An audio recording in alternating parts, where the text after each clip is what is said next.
So, picture your life in a place where everything you do, what you buy, how you behave, is tracked.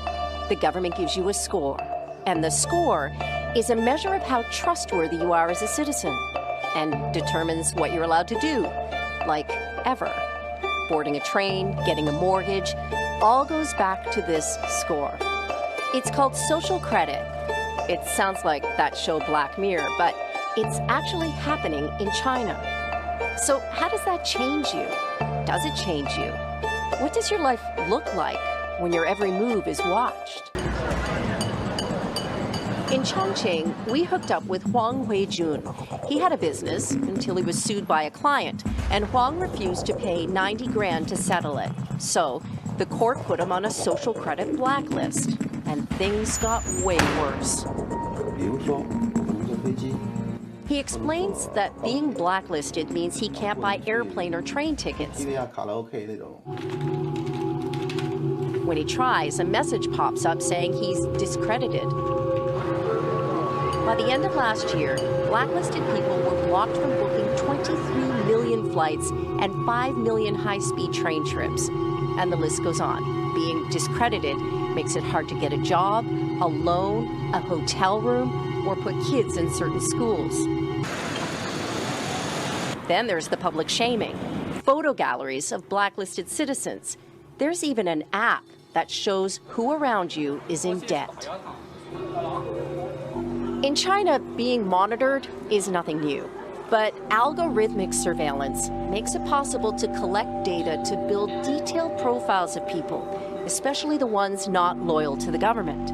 Of all the video surveillance cameras on the planet right now, nearly half of them are in China.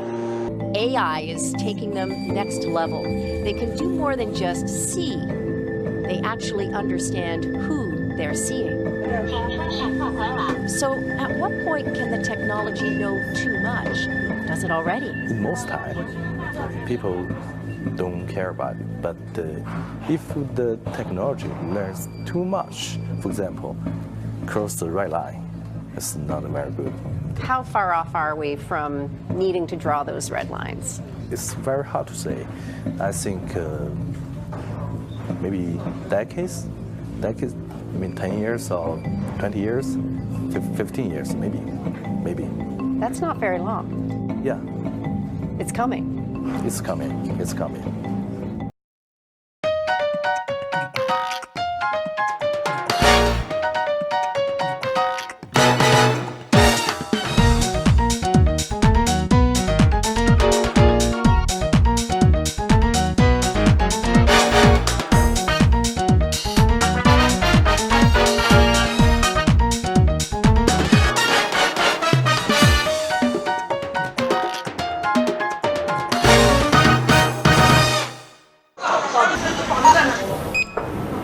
So how often do you actually use cash? Not much. Here in Shenzhen, China, a city many refer to as Silicon Valley East, cash is quickly becoming a thing of the past. People aren't pulling out the plastic much either. All over China, more and more consumers are going all mobile all the time. And they're not doing this using screen after screen of apps. They're mostly using just two mega apps from two Chinese companies that are also collecting almost unfathomable amounts of consumer data. In 2016, Chinese consumers spent $9 trillion in mobile payments, dwarfing the $112 billion spent in the US. Do you have cash in your purse right now? I still have it, I still think it's emergency. Sometimes they don't have the changes to give you and you have to wait. So annoying. Yeah, so annoying. One thing that's feeding the Chinese appetite for mobile app payments is food. According to mobile payment leader Tencent, in China, 3/4 of fast food purchases are made using mobile. Harnesses China's QR code scanning culture. Every product in the store is scannable, even the crabs. Find out where they came from, add them to your favorites. So later, from home, you can order them for delivery. What do you buy most often? The app knows, allowing it to serve you personalized recommendations. And it's all linked to Alipay. In the early 2000s, Alibaba launched Alipay to facilitate user transactions on Taobao, the Chinese equivalent of eBay. Around the end of the decade, Taobao introduced its mobile wallet features. It let Alipay members transfer money to one another or split bills using QR codes. Good timing. That was right when the number of mobile users in China began to skyrocket. One of the biggest reasons is the fact that smartphones in China are really cheap, and that's made the smartphone really affordable for the masses. And many people began finding themselves in China's supercharged economy with more money in their bank accounts and began linking those accounts to Alipay. Taobao and WeChat are now platforms in which dozens of app functions are rolled into one. There's so many things you can do with just one app in China, and I guess that's, to me, what's the most interesting, the fact that they want to have one app to rule them all. 谢谢. The mini apps don't need to be downloaded or installed, they simply disappear when you're finished using them. The user data collected from them doesn't. Yan Zhu is the operations manager for WeChat's payment division. 然后这个杠杆在人口那么大的国家，它实际上会被极大的放大。然后的话，你想一下，如果这个信息在数亿甚至数十亿的人口之间每天发生的交易，通过这样的方式被流转起来，它能产生多大的能量？ It allows Alibaba and Tencent to collect so much information about you. They know what you buy, they know where you're buying it, they know how much you're spending, and this in turn has allowed them to provide a lot of other services beyond just payments. The bottom line is the Chinese in general are less concerned about data privacy than the consumers out in the West. I just think like in America, we're so much more like protective of our information and our data, and we're very scared of this idea of like an overarching system that knows everything that we've done, all the purchases we've made that day. So I think maybe that's part of why we're not rushing in to adopt all this new technology. That's what gets me, is that you're in China. The government can know everything about you. The government already know everything about me.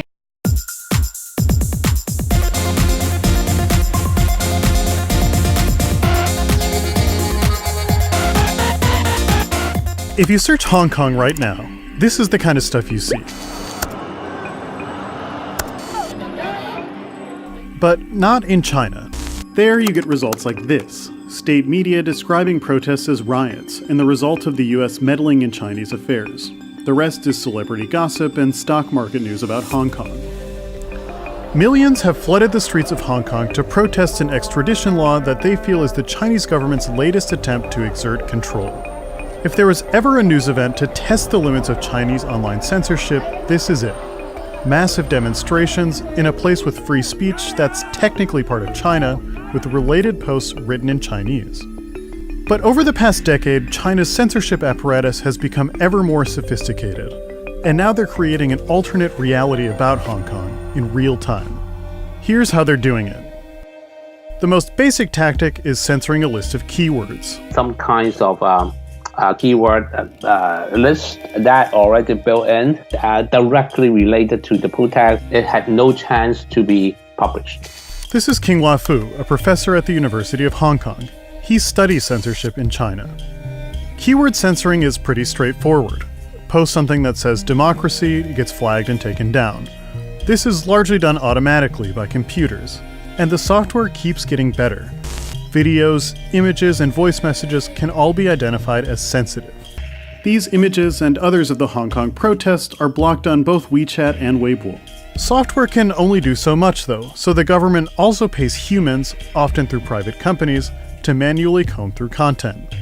It's become a huge industry, employing tens of thousands of people, and even more during big news events like this one, who adapt censorship to respond to events in real time. This Chinese user posted 2 protest photos on Weibo, disguised with the caption "Urban Landscape Photography." It seemed to work at first.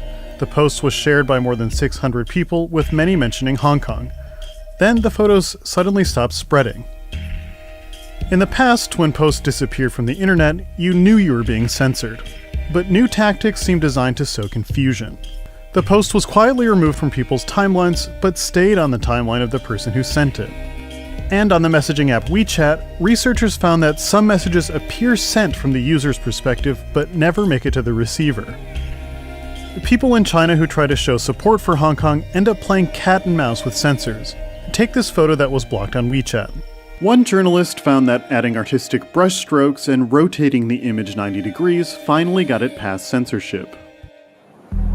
The last time Hong Kong protested at such a large scale, it was easier to share information and images in China.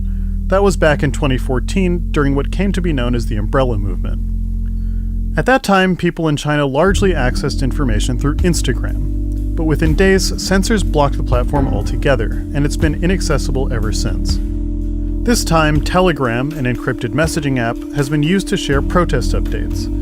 It's difficult to block outright, unlike Instagram, but has reportedly come under attack by a network of computers in China, disrupting its service.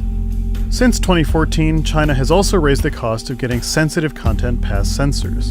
A new cybersecurity law requires people to use their real names on social media, and they can go to jail for online speech. The result of all this is an alternative universe of information, one that's drifting further and further away from the reality on the ground in Hong Kong. Creating an information void also allows the government to control the narrative later on. This is already happening. Searching Hong Kong now returns a lot more results than at the beginning of the protests, but most are from state media, claiming that they were caused by American dirty hands interfering in China's internal affairs. Protesters in Hong Kong say that seeing these limits on freedom drives them to come out in force, fearful of a future where China exerts even greater control over their lives. And in fact, this is already happening. We are afraid of using the social media to spread the post, or even upload a photo that would be an evidence for putting us into jail. The protesters in Hong Kong have delayed passage of the extradition bill, but the demonstrations are still heavily censored in China. When it comes to freedom of expression, people in Hong Kong and China are fighting an uphill battle. I'm quite pessimistic about this, but Hong Kong is trying to do whatever they can. At the end of the day, this is a basic humanities issue. People want to have a signal to the people. Let the people know something happened.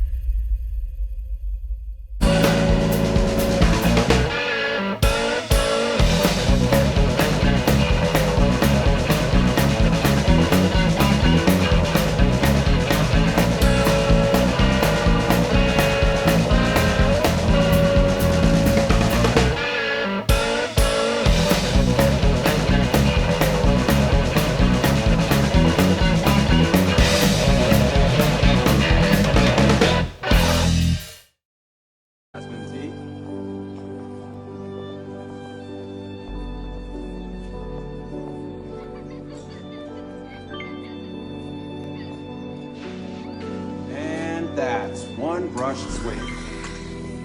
You want a cookie with that? It's on the house. Sounds awesome.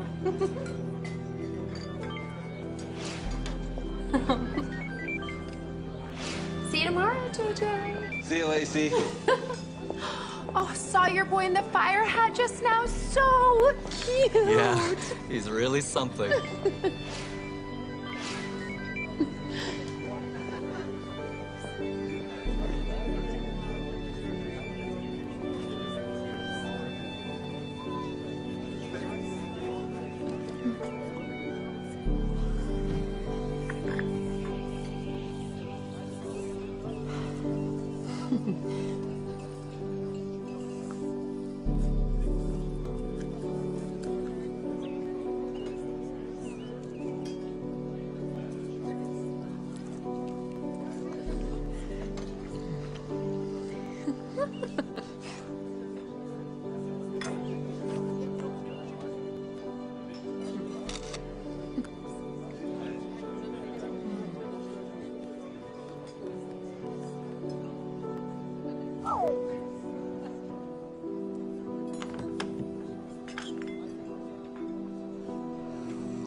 What's wrong with Facebook? Well, the Facebook that exists today is not the Facebook that we founded in 2004. And the one that we have today, I think, is far too big, it's far too powerful, and most importantly, its CEO, Mark Zuckerberg, is not accountable. Chris Hughes was Mark Zuckerberg's roommate at Harvard. The first 3 accounts on Facebook, 1, 2, and 3 were test accounts. Mark was user 4, I was user 5. What's your motivation for sitting here and speaking out right now? Every single time there's some new headline about a privacy scandal or an election that's going on, I do feel a sense of responsibility. I'm angry at Mark, and I'm angry at a lot of Facebook's leadership for taking something that held so much promise and could have been so amazing and sacrificing quality, security, civility for clicks. Now, Hughes is calling for the government to break up the company, undo Facebook's acquisitions of Instagram and WhatsApp, and create a new regulatory agency. He says Mark Zuckerberg's power is unprecedented and un-American. He really has no boss. There's a board. Well, I was going to say, there's a board. But it effectively works as an advisory committee because he owns 60% of the shares. There's a board, so he there can't be fired. There are senior executives, there are employees. All of whom serve at his pleasure. I think the world of Mark. He's a good person. I also think he has too much power.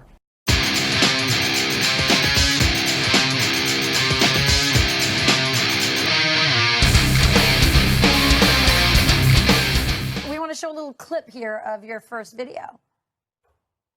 I think I might be a conservative. Look, it was a crazy election cycle, a lot of emotions. I simply think that we should maybe put the economical future of this country ahead of the social issues. That is all.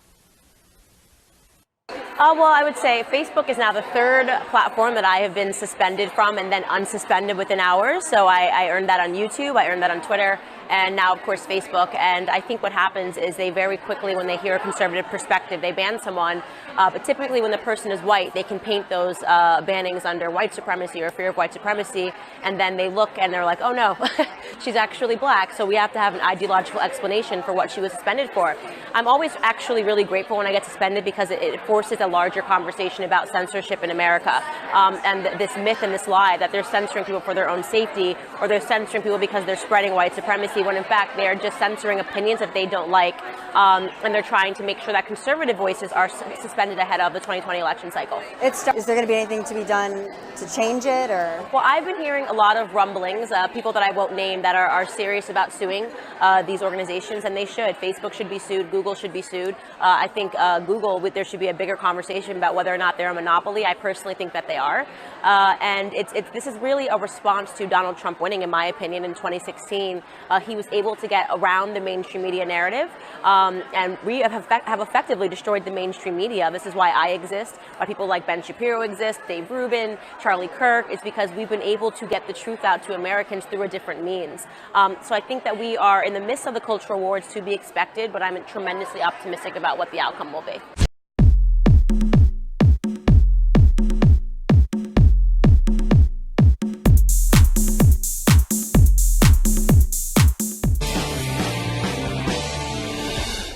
We've done a lot of work on this program to expose the bias and corruption at Google, which is the world's most powerful company by far.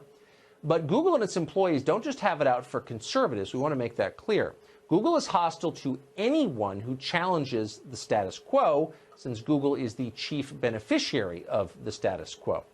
Congresswoman and presidential candidate Tulsi Gabbard learned that the hard way. Just after the first presidential debate, where Gabbard was the single most searched Democratic candidate, Google blocked her from being able to buy new ads. Now she's become the first presidential candidate to sue Google. She's accused them of censoring her message. We are happy to have Congresswoman Tulsi Gabbard join us tonight. Congresswoman, thanks very much for coming on. Tell us the point of this suit. Here's the bottom line. This is really about the unchecked power that these big tech monopolies have over our public discourse, and how this is a real threat to our freedom of speech and to our fair elections. So this really isn't about me. It's about taking action on behalf of the American people.